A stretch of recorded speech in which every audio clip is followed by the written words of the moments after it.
गोदामाच्या जुन्या गंजलेल्या पत्र्यांवर पावसाचे थेंब आदळत होते. तो आवाज इतका तीव्र होता की जणू काही हजारो घोडे एकत्र धावत आहेत. आतमध्ये मात्र फक्त एक जड शांतता पसरली होती. केवळ जुन्या लाकडी खोक्यांचा आणि रसायनांचा एक उग्र वास तिथे दरवळत होता. रणबीर एका मोठ्या लाकडी क्रेटला टेकून बसला होता. त्याच्या पांढऱ्या शर्टवर रक्ताचे डाग आता वाळून गडद तांबडे झाले होते. रिया त्याच्या अगदी जवळ बसली होती. तिचे डोळे चहूबाजूला फिरत होते, पण तिचे मन कान मात्र बाहेरून येणाऱ्या आवाजांच्या कानोसा घेत होते. तिने आपल्या साडीचा पदर फाडून रणबीरच्या कपड्यावर बांधलेली पट्टी आता रक्ताने भिजली होती. रणबीर, थोडा वेळ डोळे मिटून शांत राहा. तुमचा श्वास खूप जोरात चाललाय, रियाने अतिशय हळू आवाजात त्याच्या कानाजवळ जाऊन म्हटलं. तिचा स्पर्श रणबीरला या परिस्थितीतही एक प्रकारची ऊब देऊन जात होता. रणबीरने एकदा कसंबसं डोळे उघडले. त्याच्या नजरेत राग होता, पण रागापेक्षा जास्त स्वतःच्या जवळच्या माणसाने केलेल्या विश्वासघाताचं दुःख होतं. कुलकर्णी, त्याने हे का केलं असेल रिया? ज्या माणसाला मी माझ्या वडिलांनंतर सर्वात जास्त मानलं, तोच माझ्यावर जीवावर उठलाय. रियाने त्याच्या हातात आपला हात घेतला. तिचे हात थंड पडले होते, पण तिची पकड घट्ट होती. माणूस सत्तेसाठी आणि पैशासाठी काहीही करू शकतो रणबीर. आता आपल्याला त्याच्या काचं उत्तर शोधण्यापेक्षा आपण इथून जिवंत कसं बाहेर पडू याचा विचार करायला हवा. बाहेरून अचानक गाड्यांच्या हेडलाईटचा प्रकाश गोदामाच्या खिडक्यांमधून आत शिरला. तो प्रकाश एखाद्या तलवारीसारखा अंधाराला चिरत इकडे तिकडे फिरू लागला. पाठोपाठ कुलकर्णींचा तो थंड आणि कर्कश आवाज लाऊडस्पीकरवरून घुमला. रणबीर, मला माहिती आहे तू तिथेच आहेस. बाहेर ये. जर तू शांतपणे बाहेर आलास तर कदाचित मी या पोरीला सोडून देईल. तुला तर माहित आहे मला पुरावे नष्ट करायला किती आवडतं. तू जेवढा वेळ आत घालवशील तेवढा तुझा मृत्यू वेदनादायी असेल. रणबीरच्या मुठी आवळल्या गेल्या. त्याने उठण्याचा प्रयत्न केला, पण त्याच्या बरगडीत झालेल्या जखमेमुळे त्याला कळ आली आणि तो पुन्हा खाली बसला. रिया, तू इथून निघून जा. मागच्या बाजूला एक लोखंडी दरवाजा आहे. तो थेट गटाराच्या दिशेने जातो. तिथून तुला कोणीच पाहणार नाही. रियाने रागाने त्याच्याकडे पाहिलं. तुम्हाला खरोखरच वाटतं की मी तुम्हाला अशा अवस्थेत सोडून जाईल? जर मरायचंच असेल तर आपण एकत्रच मरू, पण मी पळकुटी नाहीये. तिच्या या शब्दांनी रणबीरच्या काळजात घर केलं. त्याने आजवर अनेक स्त्रिया पाहिल्या होत्या, सुंदर, श्रीमंत, महत्वाकांक्षी, पण संकटाच्या वेळी ढाल भरून उभी राहणारी ती पहिलीच मुलगी होती. ठोकून काढा तो दरवाजा. कुलकर्णींचा आदेश बाहेरून आला. कोणीतरी जोरात गोदामाच्या मुख्य दरवाजावर कुऱ्हाडीने वार करू लागलं. लाकूड तुटल्याचा तो आवाज भयानक होता. रणबीरने आपल्या खिशातून तो गॅजेट पेन बाहेर काढला. रिया ऐक, माझ्याकडे एक प्लॅन आहे. हा पेन साधा नाहीये. यामध्ये एक छोटासा मायक्रो इलेक्ट्रोमॅग्नेट पल्स म्हणजेच EMP जनरेटर आहे. जर मी हा चालू केला तर या परिसरातील सर्व इलेक्ट्रॉनिक वस्तू, कॅमेरे आणि त्यांच्या गाड्यांच्या हेडलाईट्स 10 मिनिटांसाठी बंद पडतील. त्या अंधाराचा फायदा घेऊन आपल्याला पळायचं आहे. आणि तुमची जखम? रियाने काळजीने विचारलं. त्याचं मी बघून घेईन. तू फक्त माझ्या खांद्याला आधार दे. रणबीरने तिचं मन वळवलं. दरवाजा आत जवळपास तुटलाच होता. 2-3 धिप्पाड माणसं हातात टॉर्च आणि बंदुका घेऊन आतमध्ये शिरली. त्यांचा प्रकाश इकडे तिकडे फिरत होता. रणबीरने क्रियाला खुनेने शांत राहायला सांगितलं. ते दोघे एका मोठ्या यंत्राच्या मागे लपले होते. एका माणसाने टॉर्चचा प्रकाश बरोबर त्यांच्या दिशेने टाकला. ते तिथे आहेत, तो ओरडला. आता रणबीरने पेनचं बटन दाबलं. क्षणार्धात एक निळा प्रकाश चमकला आणि गोदामातले सगळे दिवे, बाहेरच्या गाड्यांचे हेडलाईट्स आणि त्या माणसांच्या हातातील टॉर्च अचानक विझले. संपूर्ण परिसरातील दाट काळाकुट्टा अंधार पसरला. कुलकर्णींचे लोक गोंधळले. काय झालं? टॉर्च का बंद झाले? या गोंधळाचा फायदा घेत रणबीर आणि रिया उठले. रणबीरने आपला हात रियाच्या खांद्यावर टाकला. रियाने त्याला घट्ट धरलं आणि ते अंधारात आचपडत मागच्या दरवाजाकडे निघाले. पावसामुळे जमीन निसरडी झाली होती. प्रत्येक पाऊल टाकताना रणबीरला होत असलेल्या वेदना त्याच्या चेहऱ्यावर स्पष्ट दिसत होत्या, पण तो दातोट खाऊन चालत होता. ते मागच्या दरवाजापाशी पोहोचले. तो दरवाजा गंजलेला होता आणि उघडताना मोठा आवाज होण्याची शक्यता होती. रिया, दरवाजा उघडताना आवाज होईल, तू तयार राहा. रणबीरने सावध केलं. रियाने दरवाजा उघडला. मोठा आवाज झाला. अंधारात असलेल्या कुलकर्णींच्या माणसांना त्या दिशेने आवाज असल्याचं समजलं. ते तिथे आहेत, मागच्या बाजूला. रणबीर आणि रिया बाहेर पडले. बाहेर पाऊस अजूनही कोसळत होता. ते एका अरुंद गल्लीमध्ये शिरले.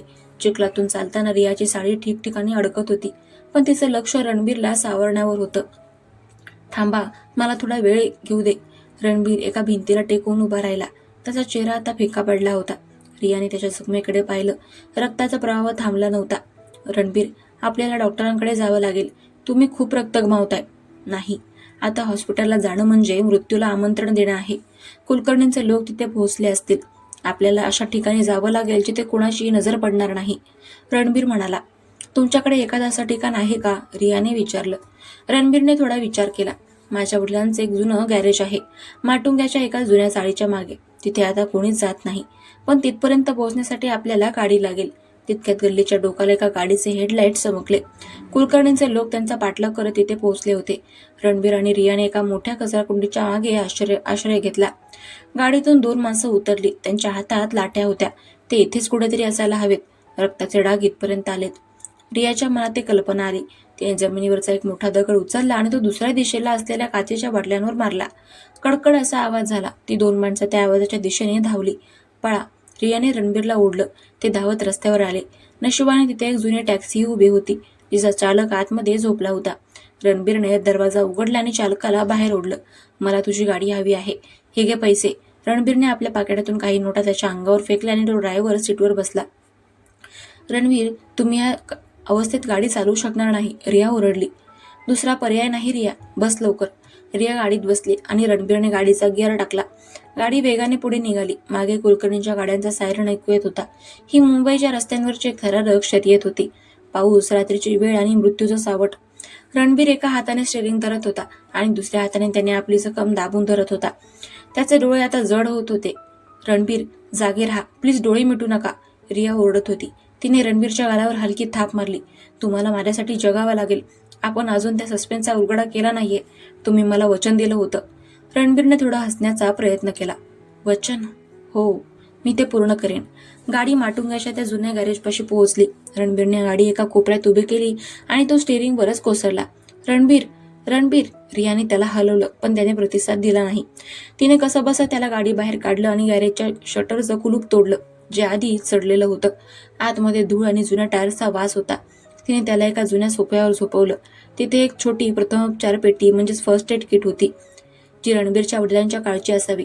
रियाने कापूस आणि डेटॉल काढलं. तिने रणबीरचा शर्ट काढला. त्याच्या बरगडीजवळ एक खोल जखम होती. रियाचे डोळे भरून आले, पण तिने स्वतःला सावरलं.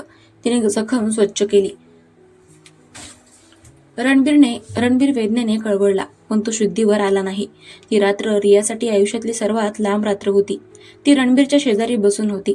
तिने त्याचा हात आपल्या हातामध्ये घेतला होता.